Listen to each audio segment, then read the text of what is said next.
that role as the facilitator? Over the summer, I think it's become much more natural for me to be kind of a facilitator playing the one spot. I kind of got into it at the end of last season a little bit, but just kind of the reps I've been getting over the summer and over the past, few practices we had leading up to kind of the hours we're in now. And just kind of got me more comfortable, and I feel like with the support from my teammates and staff gave me the confidence to be able to go out there and lead. I don't really see it much of as a position change, just me kind of bringing up the ball and initiating some offensive plays. How much more comfortable in this offense are you just after a whole year of reps? And Dusty said he felt like maybe with so many new, always trying to make sure the coaches are happy, your teammates are happy, that it can take a little while to really find your role and lean into your game. I feel like going on a year or two under Coach May's system makes me super comfortable being able to be like a returner and kind of already knowing what he wants and kind of like the style of play that he likes. And then being able to implement it into some of these new guys, transfers and freshmen, trying to be able to show them the way that how we were successful last year and kind of build off of that, kind of our run last year, how we would be able to get easy baskets, being able to set our defense evenly, and then being able to build off of that. I think is one thing that obviously helps us offensively. As someone who came in as a transfer last year in this system, what is your perspective of, and again, another year of change of these new transfers coming in and how they've been adapting to this new system and meshing with everybody? So I think like what Coach May goes in the portal and get is great guys. I think it's easy to gel with great guys. You can see kind of Yaxel and how the way he acts, like a guy with that kind of stature and what he did last year. Like he doesn't have to be this like friendly and gentle, so it makes it easier for guys to kind of gel on the court. Guys like Elliott or Dye, where they're goofy off the court, their personalities kind of make them who they are. And I think that's kind of one way that Dusty likes to recruit guys with personality first, and that kind of makes it easier for you to gel because there's no egos, there's no selfish ways. Like I feel like we all just kind of get together off the court, which kind of impacts the way we play on the court. You said you've been watching UAB highlights. Is there anything in playing with Yaxel that surprised you? I didn't know how his wingspan is ridiculous. He didn't even have to jump to dunk. He's a terrific defender. You kind of really didn't see that because he didn't really play on ball. He wasn't really an on ball defender at UAB, but kind of his length and versatility to be able to really guard 1 through 5 is kind of amazing me. His practices where he picks up full court, no matter he may be switchable 1 through 5, but he's also picking up our guards full court is something that you really don't see from a guy like that. Do you feel like another year in the system you are more comfortable switching 1 to 5 and guarding anywhere from point guard to center? The only exception is a Dye. I think he gets the best of us sometimes in practice when we have to go 15, but there's probably 1% of the guys in this league that is being able to do that, and he's one of them. So I feel comfortable, kind of with the weight room with Coach Matt, being able to put more muscle on my body and then being able to be versatile, switching 1 through 5. I think it definitely benefits us a lot, being able with our size and length and athleticism. And what are some of the things that the Dye just does really well and it makes it unique? I probably played against a Dye 3 or 2 times in my career. Didn't know how much of a good passer he was. He's probably one of the better passers I played, obviously behind Danny Wolf. One of the better passers in the mid post that I've ever played with. You kind of just throw the ball at the high post and just cut, and the ball just happens to find you. So that's one thing I selfishly appreciate. And then obviously his ability to just, distract all the layups on the rim, being able to clean up all the misses and stuff like that is just something you can't teach, especially with his size and length. Dusty was saying how nice it is to have a Dye, Malik, and who's the third lob threat? Merez, yeah, 3 lob threats in this offense. Can you talk about what kind of a layer that adds to everything you guys are trying to do? I think that takes a lot of pressure off of me personally, being able to kind of get into the painted area and being able to just throw it as high as I want to. Those guys are going to be able to get it. And also, I think that gives us an advantage on the offensive glass, being able to attack the offensive glass. Merez is outstanding offensive rebound, the same with Malik and the Dye. Their size and length gives us the ability, us guards, kind of take some pressure off them and be able to go in there and get some rebounds. And also, the kind of pressure you want to put on the rim. Teams are going to be scared, jumping out of the way when they see all those guys playing too. What's it been like playing alongside Elliott when you're out there together? What are you kind of reading off of him? Playing with Elliott is such carefree. I feel like playing with a guard like that who gets everybody involved. One one thing immediately when I noticed when he came on the campus was how like the pace of play in which he plays. He likes to get the ball fast, and that's something that Dusty wanted to really embrace going into his next season, is being able to play up and down the court, being able to more condition than the other team. So his ability to be able to push the floor up to me, I think he's become a great, outstanding shooter. I feel like he's shot the ball terrifically over the Christian summer. There's been a steady build-up, and throughout his work in preparation, I feel like he's become way better since when he first stepped on campus. Have you seen even another step from Namari and Will? I think I've probably said this before, but I think that Namari is like the perfect leader as far as for transfers and new guys coming in. If you are confused on what to do, you just follow Namari. He's always had this steady incline, this steady hill where he's always just getting better just by the basics. I think that's one thing Namari does well, is just the basics really well. Probably the best I've ever seen is just as far as like stretching, taking care of his body, lifting. He's always, you're gonna know, you know what you're getting out of Namari every day. Same with Will. The toughness drills, you probably didn't need them because you've been in the Big Ten for a while. How crazy are those, and what does it help? I think the toughness drills is kind of BS, but it's great preparation. Don't hear that out. It's great preparation for the Big Ten. Obviously, it's a physical league.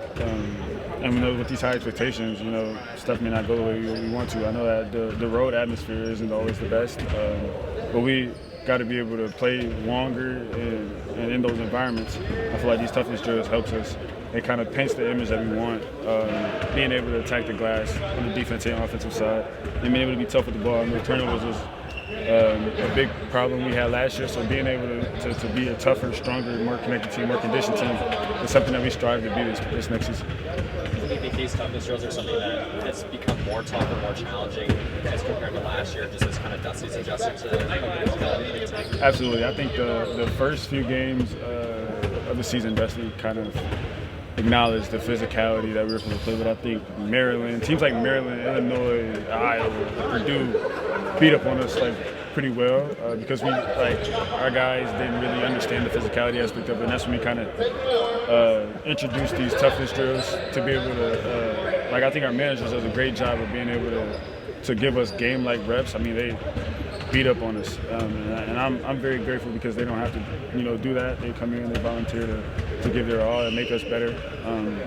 And honestly, it's just kind of that physicality that we need to play with, especially in this league. And I think that's what kind of separates Big Ten from the rest of the programs. Do you see yourself becoming more of a vocal leader this year as compared to last year? I've been trying. It's hard for me because I've never really been a vocal guy pretty much all my life. So just kind of breaking out of my shell. I'm kind of the senior, kind of the old guy now. It's kind of a different perspective that it's just what I have to do in order for us to be successful. It's either do I be selfish and not speak, or do I be selfless and kind of speak out, showing our teammates stuff that see, because that's one of my gifts, being able to read the game at a different level. So you don't anticipate toughness being an issue with this team, because they also, some of the guys they brought in don't seem like that's going to be an issue. Absolutely. I don't think toughness will ever be an issue moving forward, through Coach May's reign here at Michigan, but definitely not this year. I feel like we've done a great job in the weight room, great job in the summer practices of initiating contact and initiating with kind of the physicality we want to play with. And I think that we will be one of the tougher teams, to play against. How has your jump shot come along this offseason? Has that been a focus? It has been a focus. I kind of just go by it day by day. Try to keep my mind out of it as much as possible and just focus on the details, the small things. A ton of reps with Coach Mike, being able to just get reps, and then those reps coming in practice reps, and then just feeling more comfortable and confident every day. Roddy, what do you think a year 2 jump will look like for LJ? Say it again? What do you think a year 2 jump will look like for LJ? Oh, year 2 jump for LJ. It's crazy because I think LJ probably had the most the increase as far as production over the summer. He came in puny freshman, not really muscular at all, but kind of his attention to detail throughout the summer, kind of the details he put in the weight room. We got these teams called strongmans over the summer, and LJ was probably one of the more conditioned, more like the vocal leaders we had, and that's a huge step. Proud for me to see him. And everything that he's been through, not really playing much his freshman year, and then having such a big role at the end of the year. and then coming back in the summer with his head on his shoulders the correct way, and being able to lead a new group of guys and kind of the way he had his preparation of leading up to this far. What was maybe your first impression when you played on the same court as Axel for the first time? I think my first impression was just like, at first, it's quiet. We was having morning practices. Not a morning guy. You got to give him till like 9, 10 a.m. to be able to talk to him. But it got a lot better as the practices came on. But at first, like, he's just such a goofy guy. Until he stepped on the court, I think that's where like his seriousness and his competitiveness kick in. And then at that point, it just made it like his basketball instincts. He was telling me a story where like he didn't really play, like he didn't think he was gonna play college basketball, and for him to be able to change that switch and just be able to pick up so much and be the kind of player he is, kind of amazing to me. And he pushes me every day to kind of be better. I know that we push each other in practice as far as offensive, defensively.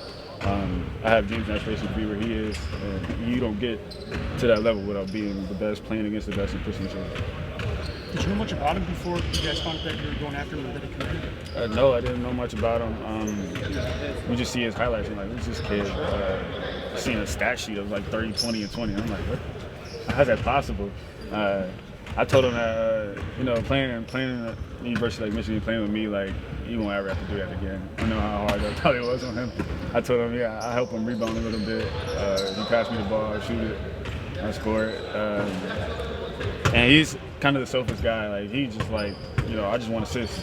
It's never really about points for him. I think that was something that, I was shocked by, because you have guys that, like, number one chance in the portal, I want to go for money, I want to go for points, being able to have this role. And his role is I want to get assists, I want to get rebounds, I don't want to play defense, I want to win. And that's just kind of speaks to the kind of guys that Coach May wants in his program as winners. They don't want guys seeking individual goals, individual stats, but more so team success, and I think that's kind of where we are right now. Axel is obviously a very unique kind of player, but having been around college basketball for a few years, is there anyone you've played against or with that like kind of reminds you of him play style-wise? Is that New Ink? No. I'm trying to think. Jeez.